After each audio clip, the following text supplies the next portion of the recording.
여러분 안녕하세요. 핫설입니다. 이번 시간에는 구신 이야기 하나 가지고 왔는데요. 뭐 그렇다고 되게 무서운 그런 사연은 아닙니다. 그냥 믿거나 말거나 그런 정도로 생각을 하시면 될 것 같아요. 일단 봅시다. 제목 귀신 붙은 여직원 원제 내가 회사에서 겪은 무서운 이야기. 그러니까 작년 10월 4일이 화요일이었나요? 여하튼 이날 저희 작은 사무실에 새 식구가 들어왔어요. 나이 22살 어린 아가씨였고 키는 155 정도로 되게 아담하면서 얼굴도 귀여워. 그런 애가 들어온 거죠. 근데 얘가요 다 좋은데 딱 한 가지 단점이 뭐였냐면 얘가 가만 보니까 완전 소심해가지고 그런 건지 모르겠는데 말수가 전혀 없는 거야. 말을 안 해요 말을. 그러니까 같이 밥을 먹으러 간다든지 아니면 같이 외근을 나갈 때 보면은 항상 조용히 앞만 보고 있고 그런 친구였어. 아, 물론 제가 말을 걸면 받아주긴 했는데 그냥 그게 끝이었죠. 분명 되게 착한 것 같은데 너무 이렇게 소심하게 나오니까 친해지기는 좀 어려운 거 있잖아. 그런 스타일이었죠. 그래도 정말 다행인 건 얘가 보니까 되게 긍정적이고 성격이 되게 밝아요. 느낌이 좋아. 배려심도 많고. 그래가지고 저를 포함해가지고 다른 사무실 직원들도 마찬가지. 얘한테 나쁘지 않게 잘 대해줬죠. 비록 친해지긴 어렵지만 잘해줬어요. 그랬는데 입사하고 한 달 반 정도 지났을 때였나? 아니 아무도 말을 안 걸었는데 얘가 지 혼자 대뜸 네 이러면서 엄청 작은 소리로 뭔가 말을 하는 겁니다. 중얼중얼중얼. 그래서 처음에는 에? 날 부른 건가 싶어가지고 꽁꽁씨 왜 그래요? 나 불렀어요? 이랬더니 안 불렀다고 합니다. 그래서 뭐 그런 건가 보다 하고 뭐 잘못 들었겠거니 했죠. 그냥 다시 제 업무를 보고 있는데 엥? 얘가 또 네 이러는 거야. 이상하잖아. 이상해. 혼미해. 근데 아까처럼 뭐 잘못 들었겠거니 뭐 별일 아니겠거니 뭐 통화 중인가 이래가지고 넘어갔어요. 그런데 또 잠시 후에 이번에는 조금 더 조용한 목소리로 아니요 이러는 겁니다. 100% 이거는 빼박으로 들었어요. 아니요. 솔직히 네 이거는 다른 소리랑 헷갈릴 수 있는 거 아닙니까? 뭐 예를 들어서 파리가 날아오면 엥? 엥? 이럴 수 있는 거고. 근데 아니요 이건 아니잖아요. 그래서 이때는 저도 잠깐 몸을 완전히 일으켜가지고 파티션 너머로 아이 고고씨 방금 뭐라고 했어요? 이랬더니 에이? 아니 이건 또 뭐야? 그 왜 사람이 엄청 당황하면 막 눈동자 흔들리는 거 있죠. 그런 혼미한 표정으로 저를 되게 어렵게 바라보는데 정말 깜짝 놀라면서 자기는 말을 안 했다는 겁니다. 그래서 아니 뭐야 이게 장난치는 건가 싶어서 저도 혼란해하고 있는데 바로 이때 저희 사무실에 완전 까칠한 노처녀 대리가 한 명 있는데 얘가 지나가면서 아 보니까 꽁꽁씨 가끔 혼잣말 하는 것 같더라. 지난번에도 탕비실에서 혼자 얘기하던데 내 말이 맞지? 이러면서 대놓고 물어보는 거요. 사람 무한하게 말이죠. 여하튼 이 여자 대리가 이러니까 얘 얼굴이 엄청 빨개지고 말이 없어요. 고개를 푹 숙이더라고. 그래서 아 뭔가 말을 하기 힘든 사정이 있나 보구나 싶어가지고 저도 더 이상은 뭐 별소리 안 하고 그냥 제 일 봤어요. 넘어갔지요. 그랬는데 바로 그날입니다. 오후 7시 정도 됐을 때 조금 늦게 퇴근을 하려고 나가는데 1층 현관에서 지도 이제 밖으로 나가는 얘를 제가 발견한 거예요. 그래서 뭐 잘 가라 이렇게 인사를 했는데 얘가 또 저를 막 되게 어려워하는 티를 내면서 인사를 하는 겁니다. 뭐 여하튼 그래가지고 버스 정류장까지 같이 걸어가는데요. 솔직히 이거 누가 봐도 얘는 그래. 나랑 같이 걷기 싫은 그런 눈치였어.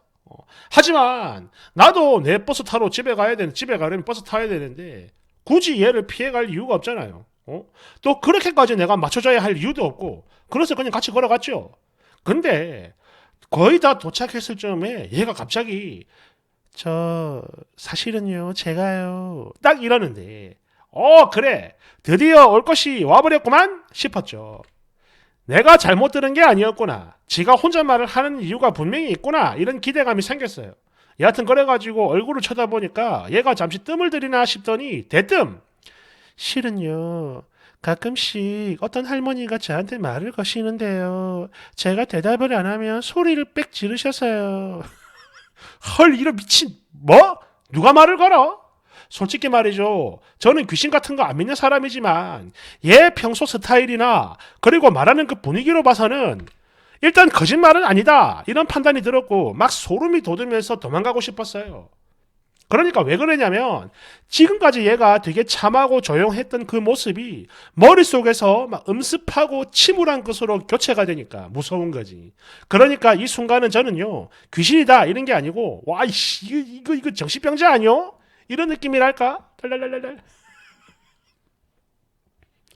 어떤 느낌인지 알겠네요. 아무튼 그랬는데 버스 정류장에 도착을 하고 전광판을 보니까 이런 개망할 땡씨 야 내가 타야 할 3031번 빨간 버스 도착 시간이 아직도 무려 26분이나 남은 거요.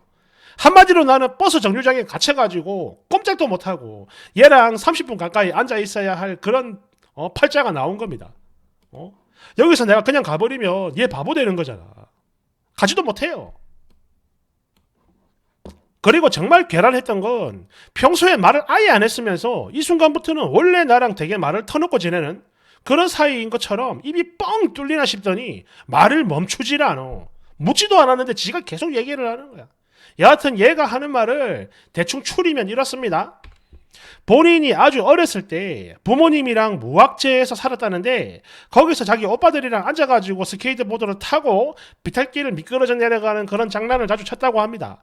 그러다가 5살인가 6살인가 하루는 그걸 하다가 크게 아파지면서 머리를 돌에 세게 부딪혀가지고 그때 사실상 죽었다고 해요. 근데 병원에 가가지고 얘 심장이 멈출 때마다 한 서너 번 멈췄다고 하는데 그때마다 제 세동기를 돌려가지고 정말 억지로 되살린 거죠. 죽은 거를 살린 거야. 그리고 바로 그 뒤부터 자기 눈에 뭔가 이상한 게 자꾸 보였다고 해요.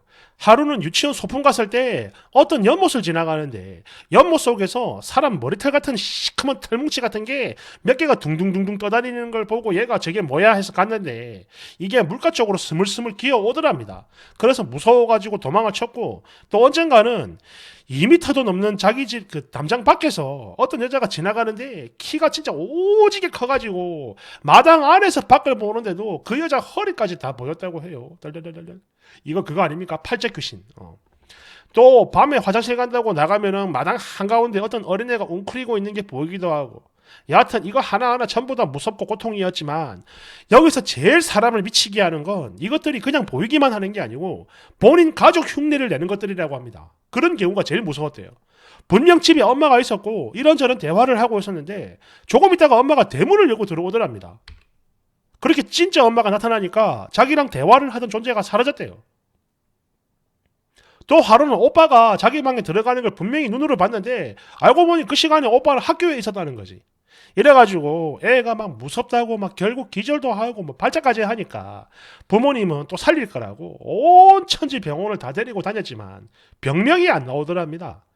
결국에 어쩌겠어요. 반신반의하면서 유명한 무당집을 찾아갔는데 거기서 신내림을 받아야 한다 이런 소리를 들었다고 해요. 그러자 이 여자의 엄마는 바로 뒤로 쓰러져 버리고 아빠는 절대 그럴 리가 없어 이러면서 안 믿고 하지만 아무리 그래봤자 자기 자식이 죽으려고 하니까 어쩌겠어 아니겠지 아니겠지 이러면서 온 점집을 다 돌아다녔다고 해요. 그런데 갈 때마다 그 결과는 항상 똑같았다고 합니다. 무조건 신내림 받아라. 하지만 이거를 절대로 용납할 수 없었던 부모님들은 죽어도 그건 안 된다며 버텼는데 이게 16살 때 한계가 오더랍니다. 한계가. 툭 하면 코피가 콸콸 쏟아지고 아무 이유도 없이 다리가 흐느적거려가지고 풀썩 자빠져서 아예 걷지를 못하는 거야. 하루 종일 앉아있고 또 넘어질 때 다치기도 하고. 근데 병원에 가보면 이유를 찾을 수도 없고. 그래서 결국에는 신병이라는 거를 인정을 하고 신내림을 받았다고 합니다. 인정까지 하는데 10년 걸린 거죠. 하지만 얘 부모님도 그렇고 얘 본인도 그렇고 무당이 되고 싶은 마음은 아예 없었기 때문에 그냥 일단 급하게 신내림만 받고 이후 본인 집에다가 작게 뭐 신당 같은 거 차려가지고 그러고 말았대요. 그리고 밖에 나오면은 그냥 일반인처럼 평범하게 살았던 거죠. 아니 평범하게 살고 싶었다고 합니다. 그리고 얘가 받았다고 하는 그 할머니 귀신이라는 게 그 뭐라더라? 불사조 할머니? 아니 불사 할머니? 뭐 그런 거라는데 문제는 이게 좀 되게 혼미하고 이상한 거지. 일단 본인이 살아가면서 마주치는 사람들한테 자기도 모르게 공수, 즉 무당이 갑자기 점사를 읊어대는 거 있죠. 이런 게 막 저절로 튀어나오는 거. 이게 바로 보통의 초창기 특징이라고 하는데 얘는 그런 게 한 번도 없었다고 합니다. 아, 원래 신내림을 받으면 이렇게 돼야 되는데 그런 게 없었다 이거죠. 그 대신에 그 할머니가 옆에서 정말 끊임없이 속닥거리며 하루 종일 본인이 원하는 걸 요구하고 계속 뭔가를 시키더래요. 예를 들어서 상을 갈아라, 그릇을 갈아라, 뭐 좀 내와라, 너 이거 먹어라, 어디 좀 가라 등등등 종류도 오지게 많은데 그 대부분이 별 아무 의미가 없는 그런 것들이었다고 해요. 아무 상관없는 거. 그래서 별일이 없으니까 어느 시점부터는 얘가 무시를 하기 시작했는데 바로 이때쯤부터 이 그지 같은 일이 시작이 된 거라고 해요. 자기 말에 대꾸를 안 하거나 시키는 걸 바로바로 안 하면 욕설과 함께 엄청나게 소리를 빽 지른다고 합니다. 그것도 그냥 고함 소리가 아니고 그 외에 유리를 빽빽 문지르는 소리 있죠. 삑삑거리는 거. 그런 오지는 소리라고 하는데 이게 얼마나 고통스럽고 거지 같은지는 여러분도 다 아실 겁니다. 엄청 귀 아프잖아요. 여하튼 그래가지고 아씨 할머니 말을 잘 들어야지 했는데 문제는 얘가 말을 잘 듣고 대꾸를 잘해도 소리를 지르고 시키는 것도 예전과는 달리 미친 짓거리를 시킨다 이거예요. 예를 들어 얘가 만원 버스 안에 있는데 갑자기 나 가방에서 빵을 꺼내가지고 얼른 흔들어라 이런 거 머릿속에서 계속 이런 생각이 떠오른다고 해요.